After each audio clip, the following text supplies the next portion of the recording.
ada sesuatu yang nggak bisa diungkapin gitu kan di dalam hati saya. Mungkin nanti ini ada netizen-netizen yang biasanya mewakili saya. Krisis beras di Malaysia semakin parah. Warga panik dan berebutan di pasar karena stok beras menipis. Harga beras melonjak tinggi, membuat banyak orang kesulitan. Pemerintah Malaysia belum menemukan solusi efektif untuk masalah ini. Kalau kita berbicara berbenah Jam, saya ngelihat keseriusan pemerintah Malaysia itu nggak ada di sana, karena saya melihat untuk menanggapi hal ini Malaysia lebih ke seolah-olah mengemis-ngemis ke negara lain dengan meminta negara-negara seperti Thailand dan juga Vietnam. Ya, itu faktor yang sangat mengerikan sekali Jam ya.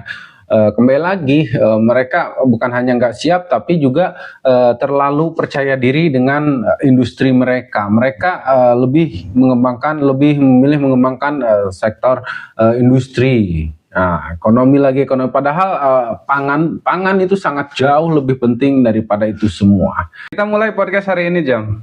Waduh, ini kayaknya udah mau closing aja nih. Masih ada yang mau dibahas nggak sebelum tutup video? Enggak, kita baru mulai ini Jam. Hari ini kita akan mulai podcast. Jadi bukan mau closing Jam.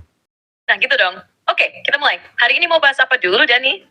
Masih lanjut soal ekspor gas atau ada topik lain yang menarik? Nah, mungkin karena kita tadi sempat ngobrol di belakangnya soal gas, jadi mungkin Jam langsung bisa nebak podcast kita ini berhubungan dengan gas. Betul Jam, tapi bukan hanya itu aja Jam.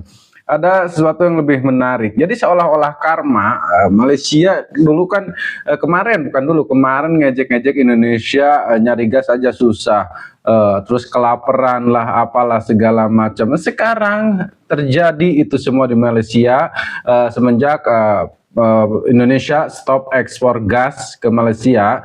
Ternyata Malaysia kekurangan gas, dan bukan hanya itu, sekarang lagi krisis beras di Malaysia. Mereka kekurangan beras, susah nyari beras di Malaysia. Nah itu apa Jam, semacam karma kah atau apakah? Padahal kan kalau kita lihat mereka katanya negara kaya gitu kan, kok bisa sampai kekurangan beras? Nah, ini menarik Dani. Kalau dibilang karma, itu lebih ke perspektif ya. Tapi kalau secara ekonomi dan geopolitik, ini lebih ke efek domino dari kebijakan energi dan ketahanan pangan. Malaysia selama ini sangat bergantung pada impor energi, terutama gas riba. Ketika Indonesia stop ekspor, Malaysia harus cari alternatif yang lebih mahal atau lebih sulit didapat.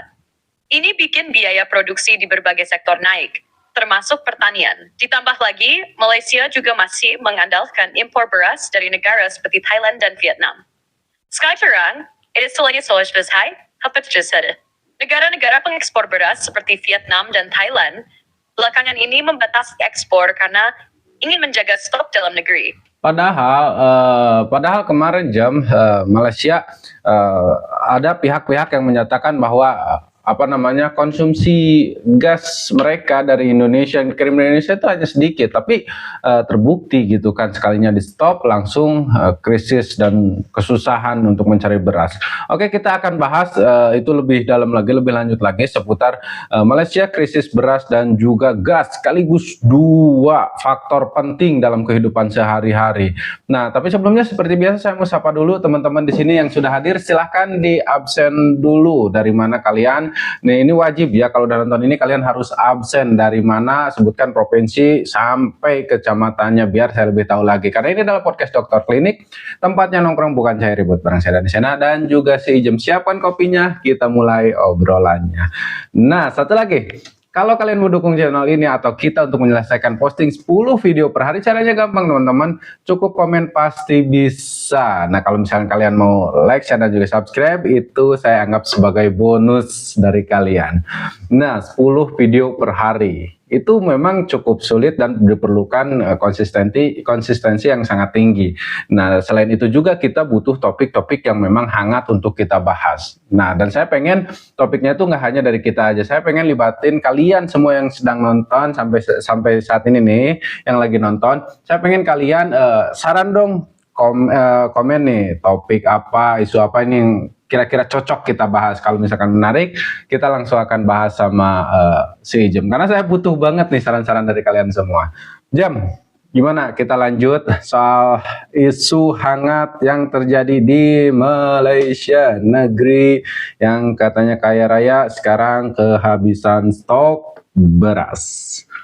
Mantap Dani, kita lanjut ya. Jadi kalau kita lihat, Malaysia itu sebenarnya punya sektor pertanian, tapi kenapa bisa sampai krisis beras? Was he near as such? Pertama, Malaysia memang banyak impor beras, terutama dari Thailand, Vietnam, dan sedikit dari Nisi. Tapi sekarang negara-negara pengekspor itu lagi membatasi ekspor buat jaga stok dalam negeri. Jadi otomatis supply gas ke Malaysia berkurang. Kedua, subsidi dan kebijakan pertanian di Malaysia nggak sekuat di negara lain. Petani lokal di sana kurang didukung. Jadi produksi dalam negeri nggak cukup buat menutup kekurangan dari impor. Petani di sana kurang mendapatkan dukungan atau respon dari pihak Malaysia atau pihak pemerintah Malaysia. Nah, apa alasannya, Jem? Seperti apa yang kamu maksud kurang mendapatkan dukungan itu, Jem? Nah, kalau kita lihat kebijakan pertanian Malaysia, sebenarnya mereka punya beberapa program untuk petani. Tapi dibandingkan negara lain, dukungannya masih kurang maksimal. Pertama, insentif buat petani di Malaysia itu nggak sebesar di negara-negara tetangganya. Thailand misalnya punya program subsidi yang lebih kuat buat petani, mulai dari benih sampai pupuk. Sementara di Malaysia, subsidi ada, tapi sering nggak cukup buat nutupin biaya produksi yang makin naik. Kedua, lahan pertanian di Malaysia makin berkurang, karena banyak yang dialihfungsikan jadi kawasan industri atau properti. Jadi, produksi beras dalam negeri terus menurun, dan mereka makin tergantung sama impor. Keaksa, tenaga kerja di sini dan juga jumlah mas. Banyak orang Malaysia yang nggak mau jadi petani karena dianggap nggak menguntungkan. Jadi akhirnya sektor ini kurang berkembang. Keempat, kebijakan impor Malaysia yang lebih mementingkan beras murah dari luar ketimbang. Jem jawabnya singkat-singkat ya, Jem. Nah, ini memberikan saya gambaran, Jem. Jadi untuk membangun sebuah negara gitu kan, industri aja tidak cukup. Uang aja tidak cukup, kekayaan aja tidak cukup. Jadi segala sesuatunya harus seimbang, Jam. Kayak misalkan kita punya industri yang cukup bagus, kita punya kekayaan ekonomi yang sangat luar biasa, tapi kita tidak bisa memproduksi bahan pangan itu sendiri, mengandalkan dari negara lain. Nah, sekalinya terjadi masalah, meskipun itu lebih ke internal negara lain, ya berdampak juga ke negara kita seperti yang terjadi saat ini. Thailand dan juga Filipina, Thailand dan juga Vietnam, mereka lebih mengutamakan kepentingan dalam negeri dulu, karena takut kekurangan, seperti yang terjadi di Indonesia. Indonesia kemarin sempat kisruh kekurangan gas. Sebenarnya bukan kekurangan sih yang saya lihat. Kalau yang rame kemarin itu karena memang ada peraturan baru yang diterapkan, jadi agak sulit mencari gas. Itu bukan karena stoknya nggak ada, kalau yang saya tahu tuh.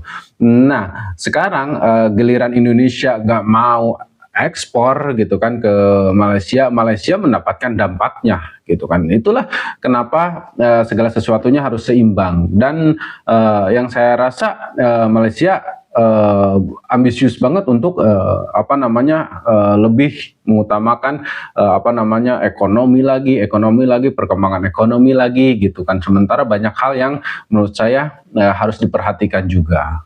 Betul, Dani. Negara itu nggak bisa cuma fokus ke ekonomi aja tanpa jaga ketahanan pangan dan energi. Malaysia ambisius di industri dan perdagangan, tapi kurang investasi di sektor vital seperti pertanian dan energi. Akhirnya, ketika ada gangguan, mereka langsung nge-solution.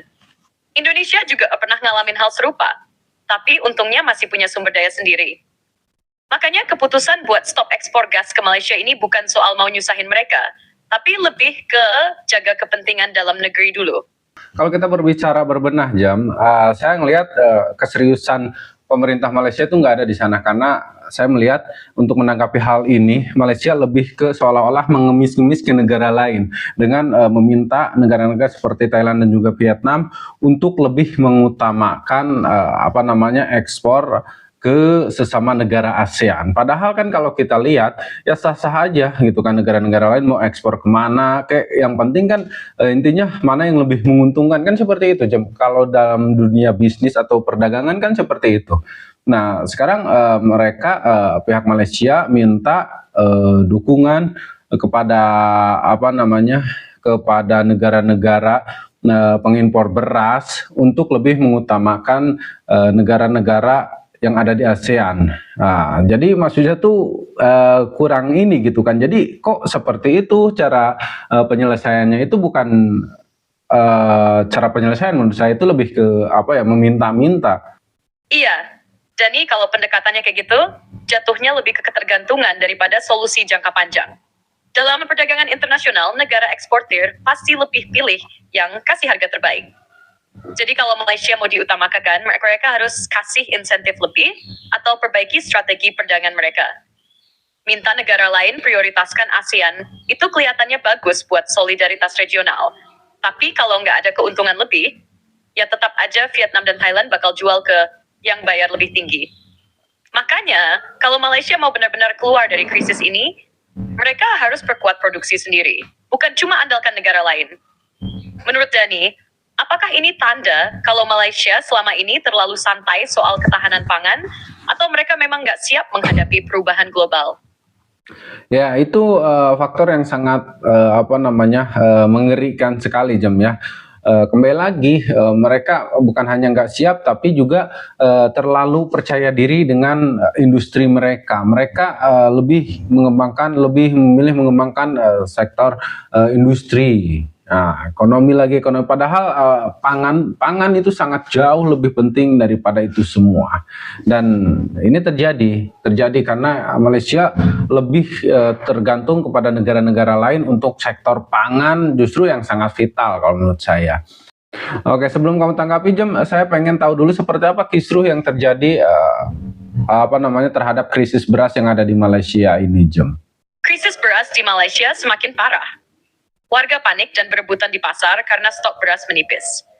Harga beras melonjak tinggi, membuat banyak orang kesulitan. Pemerintah Malaysia belum menemukan solusi efektif untuk masalah ini.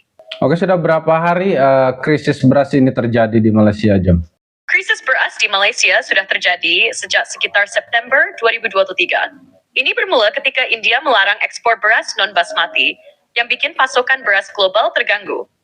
Akibatnya, warga Malaysia beralih ke beras lokal yang lebih murah, tapi stoknya nggak cukup. Sekarang, harga beras melonjak, warga panik, dan pemerintah belum punya solusi yang benar-benar efektif buat atasi masalah ini. Oke, nah kalau menurut saya dari September 2023 seharusnya mereka punya cukup waktu untuk berbenah sesegera mungkin. Tapi ya kembali lagi, yang saya katakan tadi, apakah mereka serius atau enggak dalam menanggapi hal ini. Nah, dan sekarang terjadi sesuatu yang lebih parah. Mereka lebih memilih beras lokal dan ternyata itu semua tidak cukup karena mungkin tidak dibantu dengan serius oleh pemerintah seperti subsidi dan lain-lain. Nah, kemudian yang kamu tahu, Jam, apa yang saat ini tengah dilakukan oleh pemerintah Malaysia itu sendiri dalam menghadapi krisis beras seperti ini, Jam? Pemerintah Malaysia telah mengambil beberapa langkah untuk mengatasi krisis beras. Mereka menurunkan harga jual eceran beras putih impor antara 2 hingga 3 ringgit per kilogram. Selain itu, pemerintah meningkatkan distribusi beras lokal ke pedesaan dan memperkuat pengawasan untuk mencegah penimbunan beras. Namun, beberapa pihak merasa langkah-langkah ini belum cukup efektif. Oke, apa konsekuensi bagi kalau misalkan ada nih ketahuan yang menimbun beras di sana? Seperti biasa, singkat aja, Jam. Di Malaysia, penimbunan beras dapat dikenakan sanksi pidana. Pelaku bisa dipenjara hingga 6 tahun dan didenda hingga RM500.000. Oke, dalam menghadapi kasus sekarang seperti ini nih, Jam, ini kan udah darurat banget. Ada nggak peraturan tertentu atau ketegasan yang diberikan oleh pemimpin dari Malaysia untuk para penimbun beras kalau memang ada? Pemerintah Malaysia telah meningkatkan pengawasan terhadap pedagang grosir dan toko beras untuk mencegah penimbunan beras lokal. Mereka juga memperingatkan bahwa siapapun yang kedapatan menimbun beras akan mendapat sanksi hukum yang berat. Oke, sejauh ini sudah ada nggak aroma-aroma kecurangan atau penimbunan beras seperti itu, Jim? Sejauh ini, belum ada laporan resmi mengenai penimbunan beras di Malaysia. Namun, pemerintah telah meningkatkan pengawasan untuk mencegah praktik tersebut. Contohnya seperti apa, Jam? Pemerintah Malaysia telah meningkatkan pengawasan terhadap pedagang grosir dan toko beras untuk mencegah penimbunan beras lokal. Mereka juga memperingatkan bahwa siapapun yang kedapatan menimbun beras akan menghadapi sanksi hukum yang berat. Sudah adakah yang terbukti? Sejauh ini, belum ada laporan resmi mengenai penimbunan beras di Malaysia. Namun, pemerintah telah meningkatkan pengawasan untuk mencegah praktik tersebut. Lalu langkah strategis apa dalam waktu dekat yang kira-kira akan diambil oleh pemerintah Malaysia dalam waktu dekat, Jam? Karena ini kan berbicara beras, kita jangan hitung berbulan-bulan, berminggu-minggu gitu kan. Besok aja mungkin seharusnya udah tidak bisa ditunda, jadi harus sesegera mungkin. Adakah tindakan cepat yang akan dilakukan oleh pemerintah Malaysia? Pemerintah Malaysia telah menurunkan harga beras impor untuk mengatasi kelangkaan beras lokal. Selain itu, mereka meningkatkan distribusi beras lokal dan menyusun rencana aksi jangka panjang untuk mendukung industri beras nasional. Menurut kamu, dengan langkah-langkah yang diambil pemerintah Malaysia ini, apakah mereka bisa keluar dari krisis ini dalam waktu dekat, atau justru bakal berlarut-larut? Oke, nah seharusnya, Jam, kalau saya lihat ini cukup efektif ya, Jam. Ada paling nggak ada langkah yang paling strategis yang memang bisa dilakukan dalam waktu dekat gitu kan. Jadi intinya mereka masih punya stok beras impor yang memang mungkin harganya cukup mahal, tapi kan itu untuk rakyat sendiri masa harus ditahan-tahan dengan harga yang cukup tinggi gitu. Nah, oke, kalau untuk itu semua mungkin itu adalah langkah yang cukup baik, cukup efektif yang bisa dilakukan dalam waktu dekat oleh pemerintah Malaysia.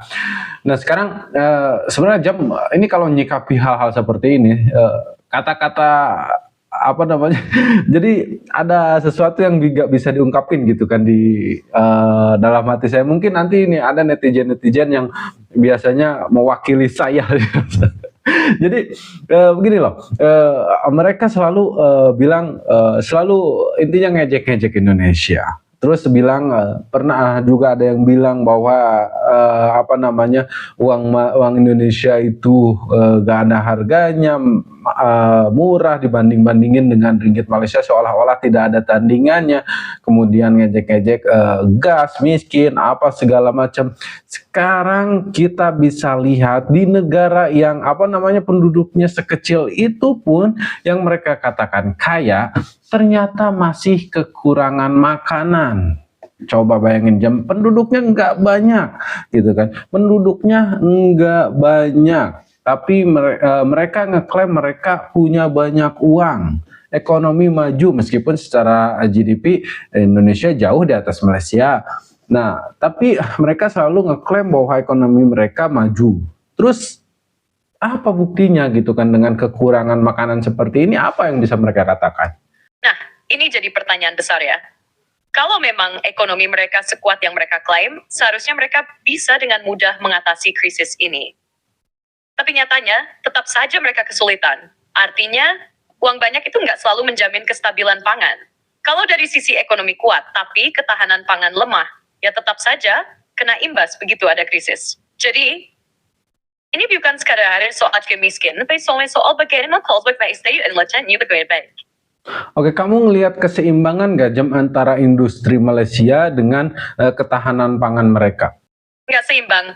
Mereka terlalu fokus ke industri dan perdagangan, tahap ketahanan pangan rendah tinggal.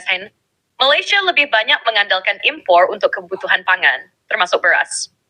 Jadi ketika ada gangguan dalam rantai pasokan, dampaknya langsung terasa. Kalau industri mereka kuat tapi pangan lemah, ya tetap rapuh juga ketika krisis datang. Oke, nah dampak yang mungkin bisa saja terjadi, dampak parah, mungkin anggap saja kalau kejadian ini masih biasa saja, masih standar dan mungkin masih bisa diatasi dalam waktu dekat. Nah, dampak yang mungkin bisa dialami oleh Malaysia, dampak terparah dengan sistem seperti ini tuh apa, Jam? Dampak terparahnya bisa krisis pangan yang lebih besar. Kalau pasokan impor terganggu lebih lama, harga beras bisa melambung tinggi, daya beli masyarakat turun, dan bisa memicu gejolak sosial. Bahkan, jika pemerintah nggak bisa menangani dengan baik, bisa saja terjadi inflasi tinggi yang merembet ke sektor lain. Paling parah, kepercayaan rakyat terhadap pemerintah bisa anjlok, dan itu bisa memicu ketidakstabilan politik.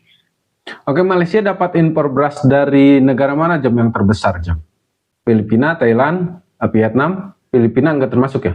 Malaysia paling banyak impor beras dari Thailand, Vietnam, dan India. Filipina bukan eksportir utama karena mereka juga sering mengalami kekurangan beras dan lebih fokus memenuhi kebutuhan dalam negeri. Oke, India. Apa penyebab India memutuskan stop ekspor ke Malaysia sejak tahun 2023 kemarin? India memutuskan stop ekspor beras ke Malaysia sejak Juli 2023 karena mereka menerapkan kebijakan pembatasan ekspor beras untuk menjaga stabilitas harga dan stok dalam negeri. India khawatir terhadap dampak cuaca ekstrem dan ingin memastikan pasokan beras cukup bagi rakyatnya sendiri sebelum diekspor ke negara lain. India nih sekarang kan udah stop ekspor ke Malaysia. Kemarin stop ekspor ke Malaysia. Apakah benar-benar untuk menjaga kestabilan di negaranya? Apakah ada indikasi lain berkaitan dengan BRICS Jam? Atau India maksud saya pengen ekspor ke negara lain? Ada agenda police. Pertama, memang India ingin menjaga stabilitas pangan dalam negerinya, terutama setelah kekhawatiran soal cuaca ekstrem. Kedua, ada indikasi bahwa kebijakan ini juga berkaitan dengan strategi ekonomi India di BRICS. India ingin mengurangi ketergantungan perdagangan dengan negara-negara barat dan lebih fokus ke negara-negara dalam aliansinya. Jadi, bisa saja India lebih memilih menyalurkan ekspornya ke negara yang dianggap lebih strategis dalam kerjasama BRICS daripada ke Malaysia. Oke, negara-negara barat, apa yang dimaksud negara barat Jam? Sementara kan Malaysia itu adanya di Asia. Maksudnya seperti apa Jam? Apa karena Malaysia dianggap selalu bersekutu dengan barat atau seperti apa? Ya, lebih ke arah itu. Malaysia memang negara Asia, tapi dalam banyak kebijakan ekonomi dan diplomasi, mereka sering lebih dekat ke barat, terutama dengan hubungan kuat ke Amerika Serikat dan Eropa. Sementara India, lewat BRICS, ingin memperkuat blok ekonomi tandingan yang lebih independen dari barat. Jadi bisa jadi Malaysia dianggap kurang strategis dibanding negara-negara mitra BRICS yang lebih sejalan dengan visi ekonomi India. Oke, jadi sebenarnya kalau dari ekspor dengan India tuh sebenarnya punya banyak peluang meskipun tidak mengekspor ke Asia atau ke Malaysia, mereka punya banyak peluang yang lebih memungkinkan, terutama lagi kalau misalkan itu berhubungan atau berkaitan dengan BRICS itu sendiri. Jadi tidak salah sebenarnya kalau India mereka lebih mengutamakan anggota-anggota yang ada di aliansi BRICS. Nah, dan sekarang itulah mungkin juga sebabnya kenapa Malaysia lebih meminta-minta ke Thailand dan juga Vietnam. Karena mungkin dianggap bahwa Thailand dan juga Vietnam lebih memungkinkan untuk bisa mengerti kondisi Malaysia ketimbang India yang sudah ada di aliansi BRICS ini. Baik, ini jawaban saya tadi. Malaysia sekarang lebih bergantung ke Thailand dan Vietnam karena mereka sesama negara ASEAN yang masih punya kepentingan regional yang sama. Sementara India, sebagai anggota BRICS, lebih fokus pada strategi jangka panjangnya sendiri dan tidak lagi mengutamakan ekspor ke Malaysia. Jadi, Malaysia mengalami kesulitan mencari alternatif pemasok beras karena negara-negara yang dulu menjadi sumber utama, seperti India, sekarang punya prioritas lain. Oke, seharusnya sih India kalau misalkan ketentuan itu udah ada lama, kalau memang beneran berkaitan ya Jam, harusnya sudah dari lama menghentikan ekspor itu. Tapi mereka baru menghentikan dari 2023. Apakah memang ini tidak ada kaitannya atau memang ada strategi baru yang dibikin India dengan aliansinya? Sekarang kan Indonesia sudah tergabung secara penuh di aliansi BRICS.